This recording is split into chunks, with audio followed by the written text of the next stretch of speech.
Que se encontra em Efésios, capítulo de número 12. Nós iremos fazer a leitura dos primeiros versos, os versos do 1 ao 10.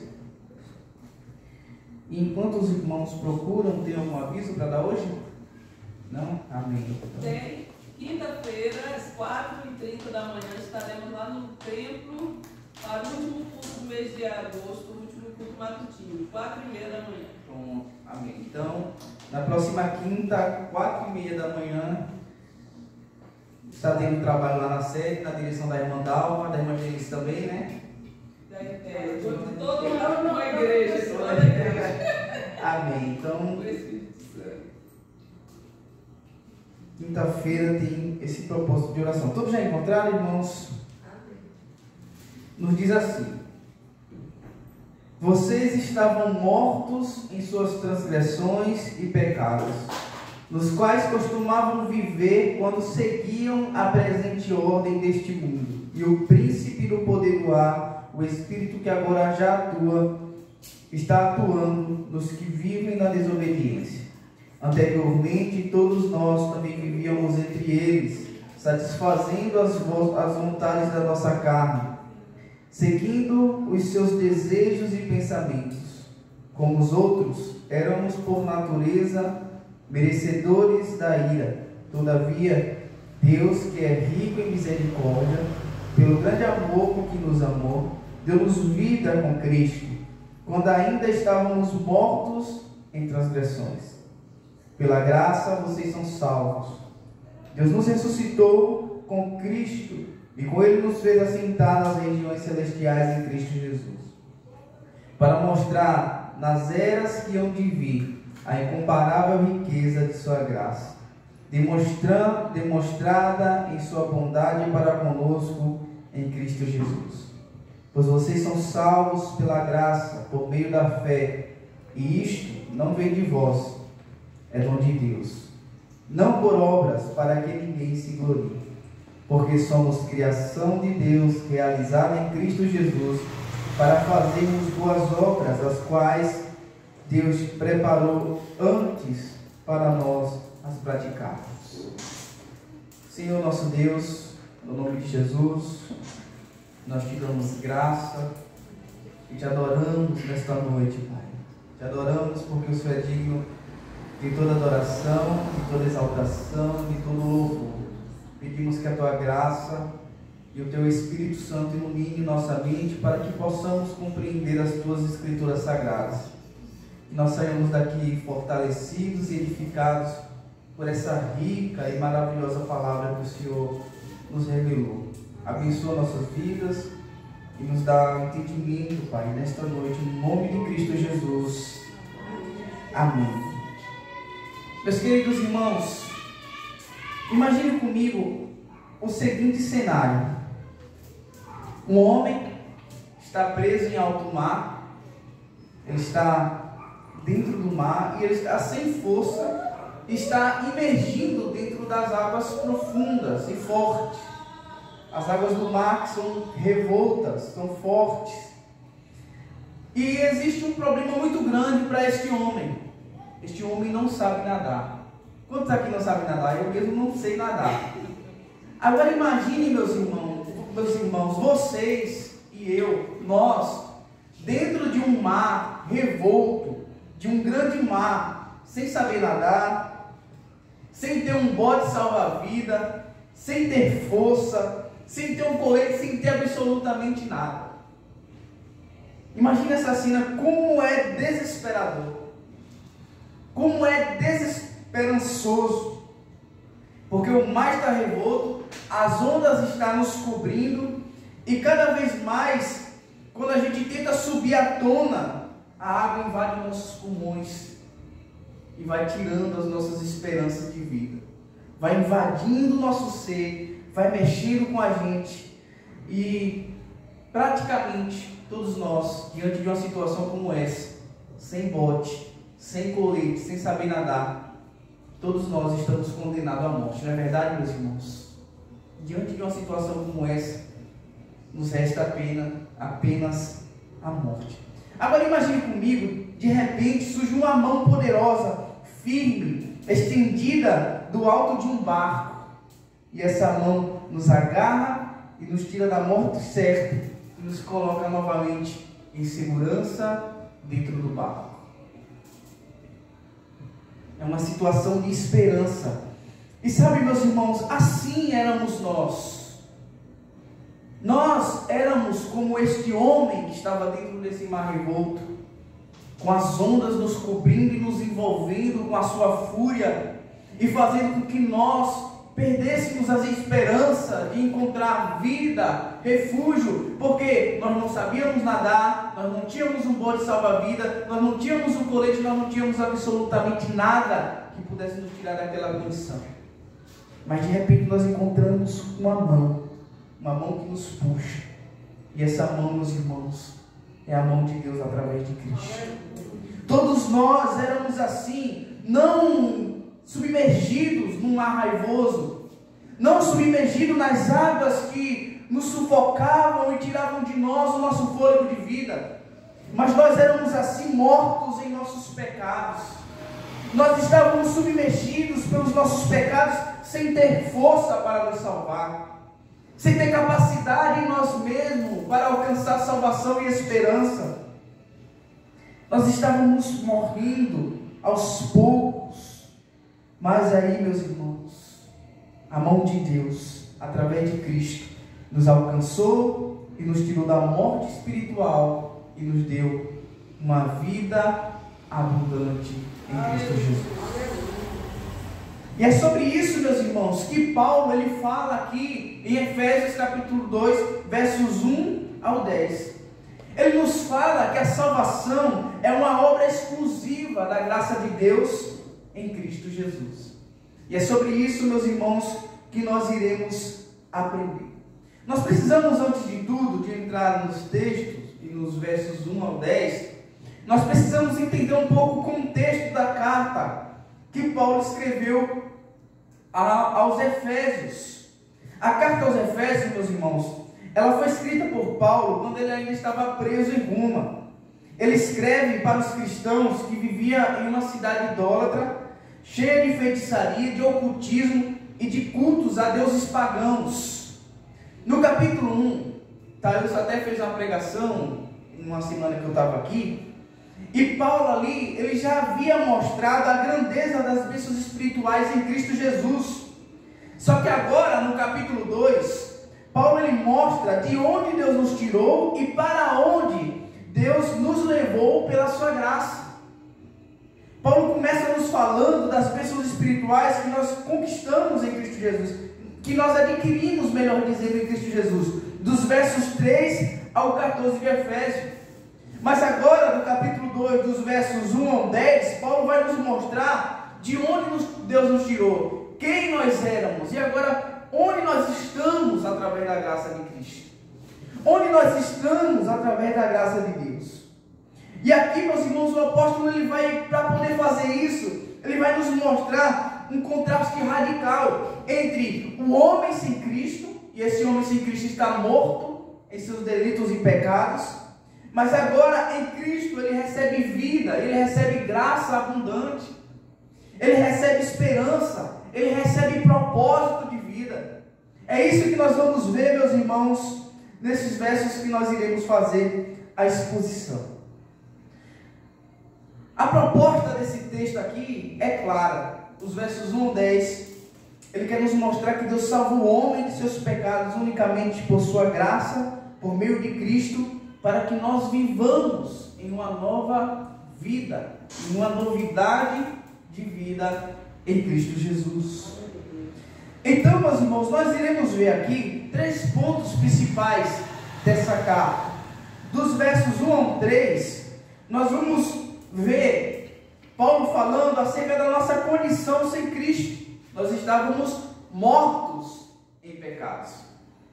Dos versos 4 ao 7, nós vamos ver o agir de Deus. Agora nós estamos vivos em Cristo através da graça maravilhosa de Deus.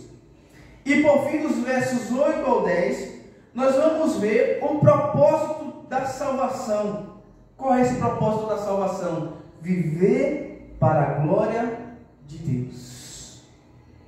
Façamos a leitura dos primeiros 13 versículos.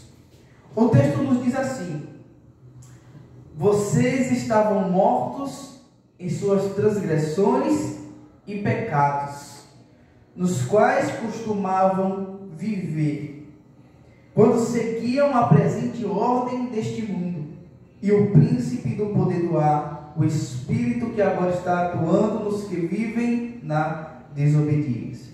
Anteriormente, todos nós também vivíamos entre eles, satisfazendo as nossas vontades, as vontades da nossa carne, seguindo os seus desejos e pensamentos. Como os outros, éramos por natureza merecedores da ira. Então, meus irmãos, Paulo começa falando aqui no primeiro versículo algo muito interessante. Veja, analise bem esse primeiro verso. O que é que Paulo fala aí? Paulo, meus irmãos, ele não começa o primeiro versículo do capítulo 2 dizendo assim: vocês estavam doentes, vocês estavam fracos em suas transgressões e pecados. Paulo não começa falando assim. Não é esse o termo que Paulo usa para descrever aqueles que agora estão em Cristo Jesus. Ele começa dizendo: vocês estavam mortos. Mortos em suas transgressões e pecados. E a morte aqui, meus irmãos, significa a incapacidade total do homem se achegar a Deus através de si mesmo. Um morto tem capacidade de fazer alguma coisa, irmãos? Um doente ainda tem, né? Um fraco ainda tem. Mas e um morto? É essa a expressão que Paulo usa. Vocês estavam mortos. Vocês não tinham capacidade de se achegar a Deus.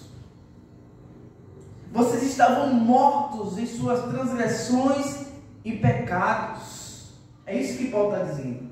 A morte espiritual aqui significa essa incapacidade do homem de, através de si mesmo, se achegar a Deus. Vocês estavam mortos. E aí o que é que o verso 2 nos diz? Vocês estavam mortos em suas transgressões e pecados, nos quais costumavam viver quando seguiam a presente ordem deste mundo e o príncipe do poder do ar, o espírito que agora está atuando nos que vivem na desobediência. O homem estava morto, incapaz de se achegar a Deus. Por quê? Porque ele estava seguindo o curso deste mundo. Ele estava vivendo conforme as paixões da sua carne. É isso que Paulo começa descrevendo para aqueles irmãos de Efésios. Ele não diz vocês estavam doentes. Ele não diz vocês estavam fracos. Ele diz vocês estavam mortos. Porque vocês seguiam o curso deste mundo. E seguir o curso deste mundo significa viver para as paixões da nossa carne.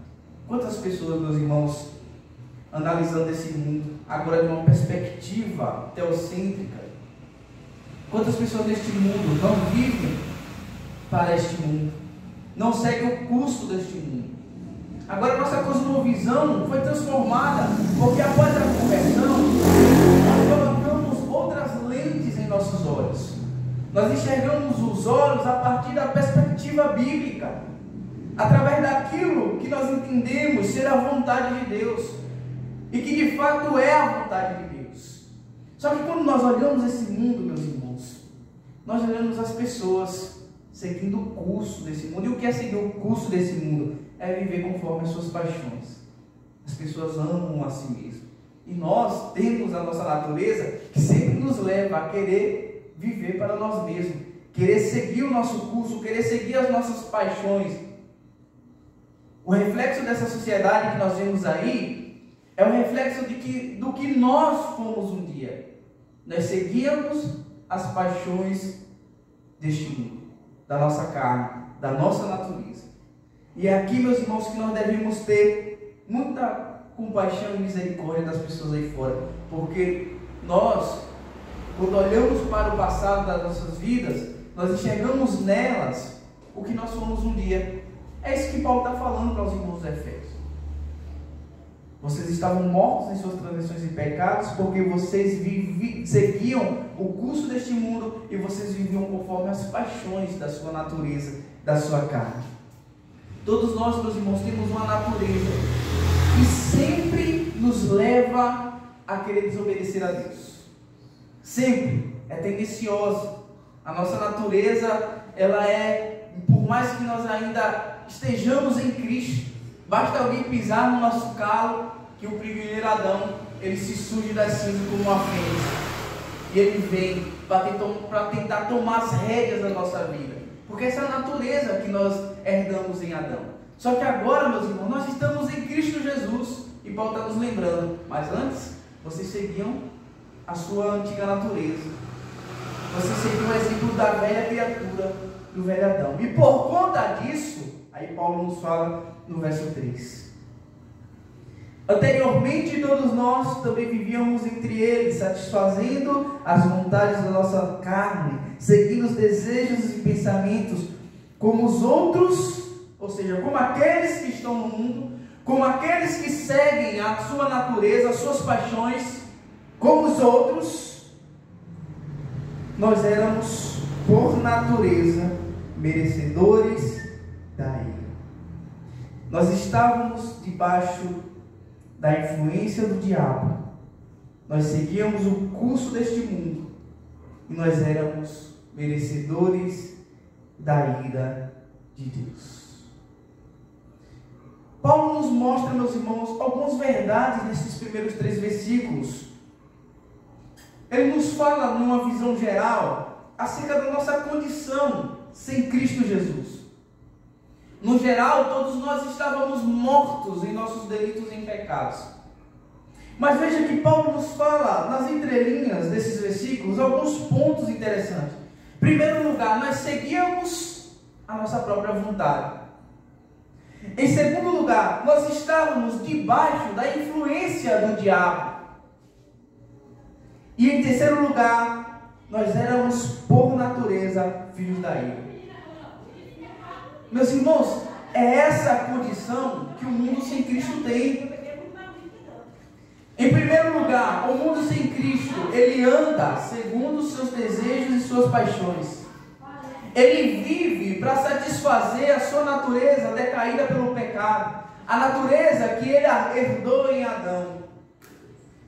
Mas essa pessoa que vive para suas paixões também é frequentemente influenciada pelo diabo, o que Paulo chama de o príncipe da potestade do ar. E por fim, meus irmãos, essas pessoas, elas por natureza, filho da ira. Por natureza, significa que ao nascer, essa pessoa já nasceu na condição de pecador. Que a natureza dessa pessoa sem Cristo sempre a levará para distante dos propósitos divinos. O que, no geral, nos fala que nós, na nossa própria condição, nunca vamos nos achegar até Deus. Porque nós estamos mortos. Nós vivemos para as nossas paixões. Somos influenciados por forças espirituais malignas. E, consequentemente, nós somos filhos da ira, merecedores do castigo divino. Sem Cristo, meus irmãos, nós não encontramos esperança, porque nós estávamos afundados nesse mar do pecado. Como eu falei, como eu ilustrei na introdução acerca do mar que nos cobria, que nos levava para trás, que nos levava para o fundo, melhor dizendo. Qual é a esperança que alguém que não sabe nadar, que não tem um bote, que não tem um colete, pode ter para se salvar diante de uma situação como essa? Zero. Está praticamente morto. E assim também éramos nós. Não havia esperança em nós. Nós estávamos afundados nesse mar. Mas não é um mar de águas normais. Era o mar dos nossos próprios pecados. Eles nos sufocavam. Ele tirava o nosso fôlego. E ele nos matava aos poucos. É isso que o pecado faz com o ser humano, meus irmãos. Ele vai corroendo o ser humano de tal maneira que ele deixa o ser humano sem esperança alguma em si mesmo. É por isso que nos Salmos, não me vem à memória agora o capítulo, mas o salmista diz: olhai para mim e sereis salvos, vós, toda a extremidade da terra. Porque, meus irmãos, quando nós olhamos para nós, quando nós olhamos para o nosso coração, quando nós olhamos para a nossa natureza, não encontramos esperança nenhuma. Mas quando nós olhamos para Cristo, nele reside a nossa esperança e nele reside a nossa salvação. E é essas verdades que nós vamos encontrar nos versos 4 e 7 de Efésios. O texto nos diz, versos 4, todavia, ou seja, mas, ou seja, porém, ou seja, entretanto, Deus, que é rico em misericórdia, pelo grande amor com que nos amou, deu-nos vida com Cristo, quando ainda estávamos mortos em transgressões. Pela graça, vocês são salvos. Deu-nos vida com Cristo, quando ainda estávamos mortos em transgressões, pela graça sois salvos. Deus nos ressuscitou com Cristo, e com Ele nos fez assentar nas regiões celestiais em Cristo Jesus, para mostrar nas eras que hão de vir a incomparável riqueza de sua graça, de mostrar em sua bondade para conosco em Cristo Jesus. Que coisa linda, meus irmãos. Duas pequenas palavras. Todavia, Deus. Mas Deus. Porém, Deus. Duas palavras que mudam toda a nossa história. Nós estávamos sendo afogados pelos nossos pecados. Nós estávamos morrendo. Nós estávamos perdendo a esperança. Mas Deus, que é rico em misericórdia, Ele nos amou, pelo grande amor que nos amou, Ele nos deu vida com Cristo, quando ainda estávamos mortos em transgressões e pecados. Como aquele homem que estava se afogando, se batendo, sem saber nadar, descendo, Deus veio com as suas fortes mãos e nos segurou firme e nos colocou no barco. Se não fosse esse mais de Deus em nossas vidas, meus irmãos, todos nós estávamos em maus lençóis. Todos nós estávamos mortos, literalmente, tanto no sentido de morte física, como também no sentido de morte espiritual.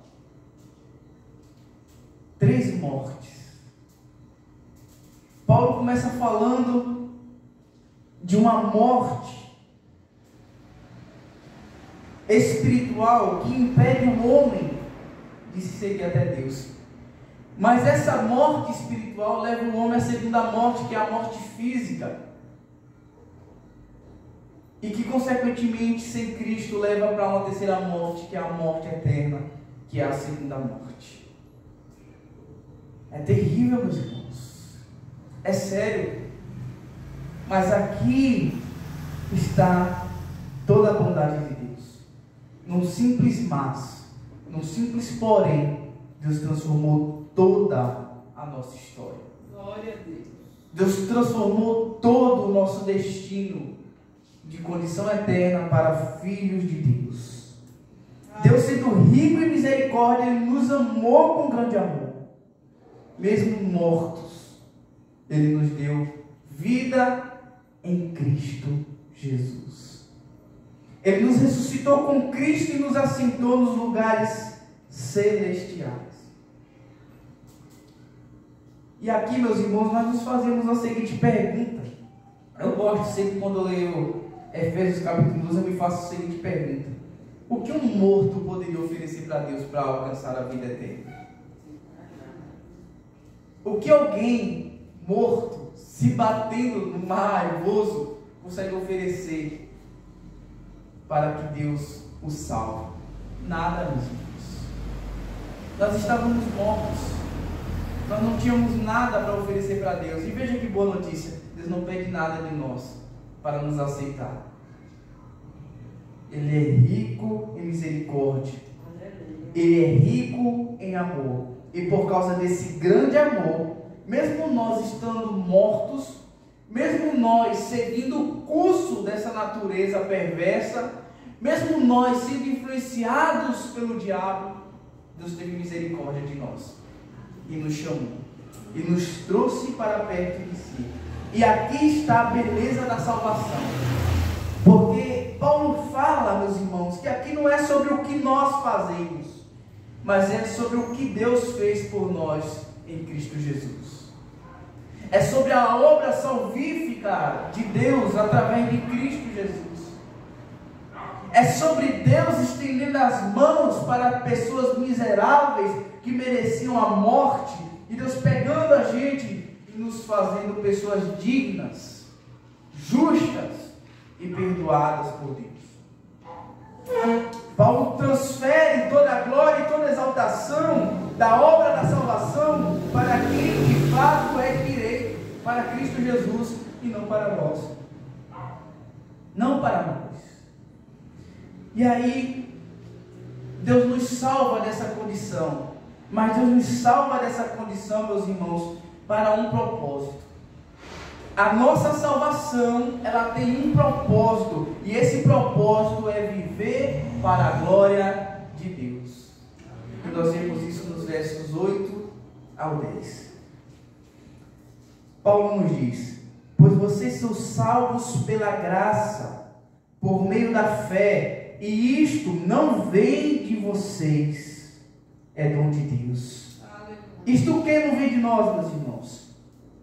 A salvação não vem de nós, a graça não vem de nós, a fé não vem de nós. Tudo isso é dom de Deus. Não por obras, para que ninguém se glorie. Porque somos criação de Deus, realizados em Cristo Jesus, para fazermos boas obras, as quais Deus preparou antes para nós as praticarmos. Paulo tira a glória do homem, a glória da salvação do homem, e atribui a glória da salvação a Deus. E ele nos dá um propósito de vida. Paulo, ele é claro, ele é direto, ele é preciso, ele não faz a rodeio.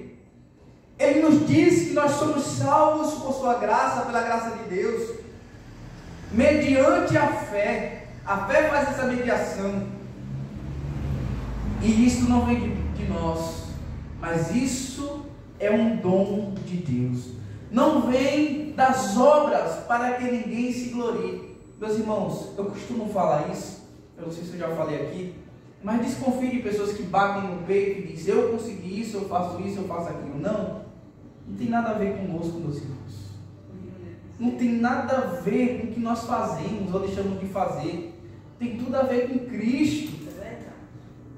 Quando nós fazemos uma boa ação, antes de olhar para nós e olhar para essa boa ação feita por nós, olhemos para dentro de nós, sondemos o nosso coração, porque talvez coisas boas se transformem em pecaminosas por conta da intenção dos nossos corações. Infelizmente, meus irmãos, vivemos num contexto que as pessoas gostam de se exaltar. Eu guardo meu coração para não me exaltar, para não me gloriar em nada. E eu creio que os irmãos também enfrentam essa luta, porque a nossa natureza brigando conosco, querendo nos conduzir a isso. Mas nós, meus irmãos, quando olhamos para esse texto, nós vemos Paulo dizendo: não por obras para que ninguém se glorie. Isso nos faz olhar para as pessoas, enxergarem nela a grandiosa obra de Deus. Quando as pessoas batem no peito e dizem: eu fiz isso, eu fiz aquilo, eu penso: oh meu Deus, não entendeu nada da graça de Cristo, não entendeu nada da salvação, porque tudo que nós fazemos por meio dele. Quando Cristo nos compara a um galho que foi enxertado na videira, em uma das suas frases ele diz: sem mim nada podereis fazer. Nós só fazemos alguma coisa porque pela graça de Deus nós fomos enxertados na videira. Nós nem fazíamos parte da videira, meus irmãos. Nós nem éramos videiras.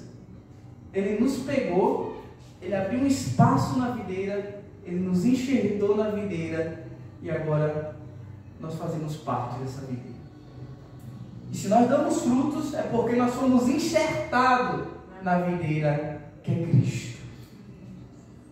Então, meus irmãos, que o nosso coração, ele se blinde dessas coisas, dessa tentação, de achar que há glória em alguma coisa que nós fazemos, de achar que há glória em nossas pregações, de achar que há glória nos nossos louvores, de achar que há glória em alguma ação que nós fazemos. Nós só refletimos aquilo que a videira faz a gente refletir. Nós só damos o fruto que a videira permite que a gente dê. É só por meio de Cristo, meus irmãos. Porque nós fomos criados em Cristo Jesus para as boas obras que Deus preparou de antemão para que andássemos nela. Deus apenas, meus irmãos, não salva o homem do pecado, mas Ele nos dá um propósito. Esse propósito se resume em viver para a sua glória. O verso 10, ele diz, porque nós somos salvos. Ele fala desse propósito. Quando Paulo ele diz que nós somos salvos pela graça, mediante a fé, isso não vem de nós, não para que nenhum de nós nos gloriemos, ele finaliza no verso 10 dizendo, por quê? Ou seja, aqui Paulo estabelece um propósito de Deus. Aqui Paulo estabelece um motivo pelo qual Deus nos salvou. Porque somos criação de Deus, realizada em Cristo Jesus, para fazermos boas obras. Então, isso não significa que nós podemos viver de qualquer jeito? Exatamente. Deus não nos salvou, irmãos, para nós vivermos irresponsavelmente, como muitos tentam nos acusar. Como muitos acusavam Paulo lá em Gálatas, que dizia que Paulo pregava um evangelho light, um evangelho fácil. A questão, meus irmãos, não é que o evangelho de Paulo era light, era fácil. É que o evangelho de Paulo é verdadeiro. Nós não precisamos imputar o legalismo para que as pessoas sejam transformadas. Nós não podemos dizer para as pessoas fazerem ou deixarem de fazer determinadas coisas para que elas parem. Sabe por quê, meus irmãos? Porque elas podem parar de fazer algo ou fazer algo por conta do que nós estamos pressionando elas a fazer. Mas quando alguém entende essas verdades aqui, entende que do começo ao fim é pela graça, automaticamente essa pessoa vive para a glória de Deus. Ela entende o propósito. Eu vivo assim porque Cristo morreu por mim, porque eu não merecia. Foi cantado aqui. Eu não merecia Ele, mas Ele achou graça em mim. Ele achou graça em nós. E agora, uma vez que nós entendemos o propósito de Deus, meus irmãos, é inevitável que nós não vivamos para a glória dele. Porque Deus preparou essas obras de antemão para que nós as praticássemos. Então Deus não nos deixa solto para vivermos segundo aquilo que nós entendemos que é a vontade de Deus. Deus nos impõe limites, e esses limites, meus irmãos, também são graça de Deus. Quando Deus diz, não faça isso, é graça de Deus. É Deus nos guardando de nós mesmos, meus irmãos. É que nem eu pegar aquela moto e eu botar 200 por hora, só 110, mas eu coloco 200 por hora na 110. Sem capacete, sem nada. Mas a lei diz, coloque o capacete, que a regular esteja certinha, coloque a viseira. E a gente pensa, nossa, que lei chata, que lei terrível, pesada. Mas sabe o que é isso, meus irmãos? É nos guardando. A gente numa moto em 200 por hora, 150 por hora, com a viseira aberta, o visor bate no nosso olho e aí nos machucamos. Nós estamos a 200 por hora, caímos sem capacete e batemos a cabeça no chão, e aí? A lei nos guardando. Quando nós olhamos para a lei de Deus, se as leis humanas nos guardam, quanto mais a lei de Deus, meus irmãos. Se homens pecadores tiveram a capacidade de criar leis para nos proteger, quanto mais a um Deus bondoso, um Deus gracioso.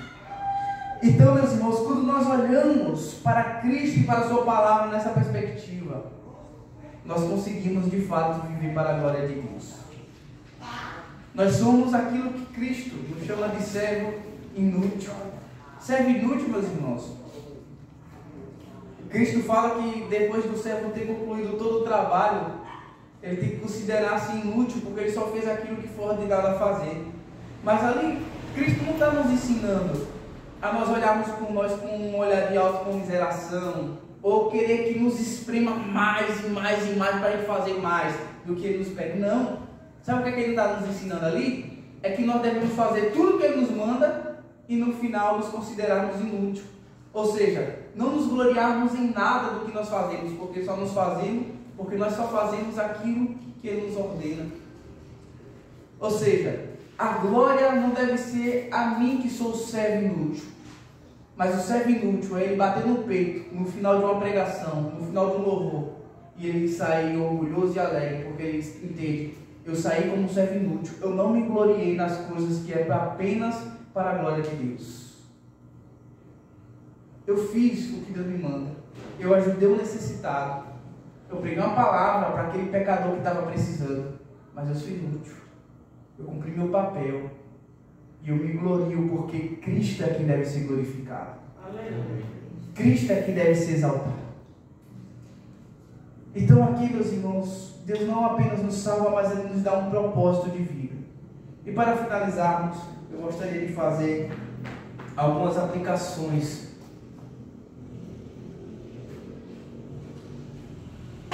desse texto para a nossa vida. Porque nós compreendemos o que o texto quer nos falar, mas agora nós precisamos entender como nós aplicamos isso para nós, na nossa prática de vida, ou como nós fazemos isso. E a primeira aplicação, meus irmãos, é que nós devemos reconhecer a nossa condição sem Cristo Jesus. É o primeiro passo que esse texto nos ensina, que sem Ele, meus irmãos, nós estávamos incapazes de nos salvar. E isso deve nos manter humildes diante de Deus, sinceros, persistentes, dedicados, mas humildes, porque nós reconhecemos quem nós éramos sem Cristo. A segunda verdade que esse texto nos ensina é que nós devemos exaltar sempre a graça de Deus, porque a salvação, meus irmãos, ela não é o fruto dos nossos esforços, não é daquilo que nós tanto fazemos, mas a salvação é fruto da misericórdia de Deus. E, portanto, toda a glória pertence a Ele. Aleluia, glória a Deus. Esse texto também nos ensina que nós devemos valorizar a nossa vida em Cristo Jesus. Se nós formos agora ressuscitados em Cristo, nós precisamos viver como novas criaturas, deixando para trás as obras da carne. Se Deus nos tirou daquela condição de mortos, de pecadores, de perdidos, e nos colocou agora em uma nova condição, nós devemos viver para glorificar e para valorizar essa nossa nova vida em Cristo Jesus, vivendo de modo que exalte a Ele. E por fim, esse texto nos ensina que nós devemos cumprir o propósito de Deus. Ele nos salvou, meus irmãos, para nós andarmos em boas obras, para nós sermos santos, para sermos zelosos no estudo da palavra, para ajudarmos o próximo, para fazermos o bem. Ele nos chama para nós praticarmos essas boas obras, porque o cristão, ele não vive para si mesmo, mas ele vive para glorificar o Senhor em tudo que ele faz.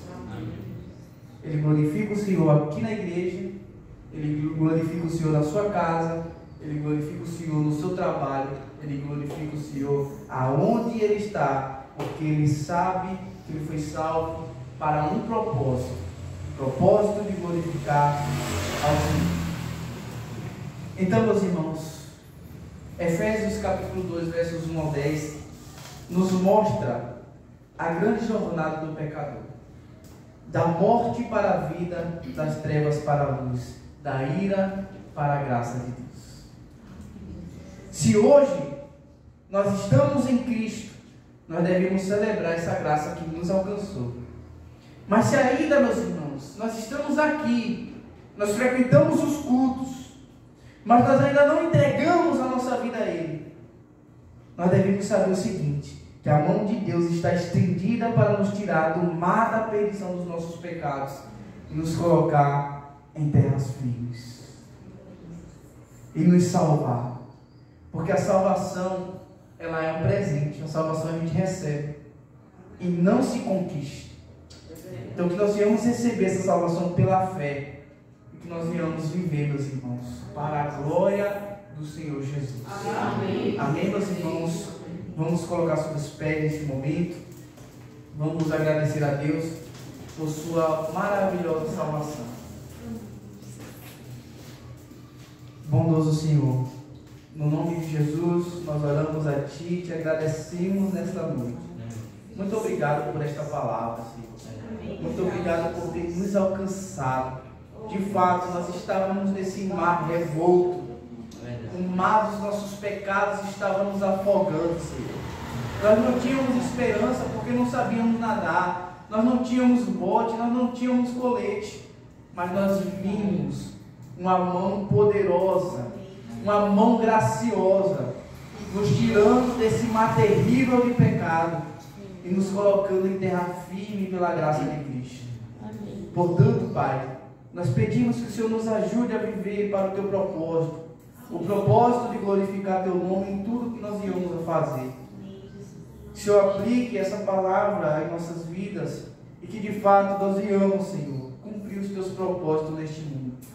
Abençoa a vida de cada irmão aqui presente, enche de graça, abençoa e fortalece. No nome de Jesus. Amém. Amém, meus irmãos. Que Deus conduza cada um de vocês em paz para os seus lares. Alisson, prazer em vir aqui, meu irmão. Tem aquele homem que eu não estava, mas hoje estou muito feliz de vê-lo aqui, viu? Deus abençoe.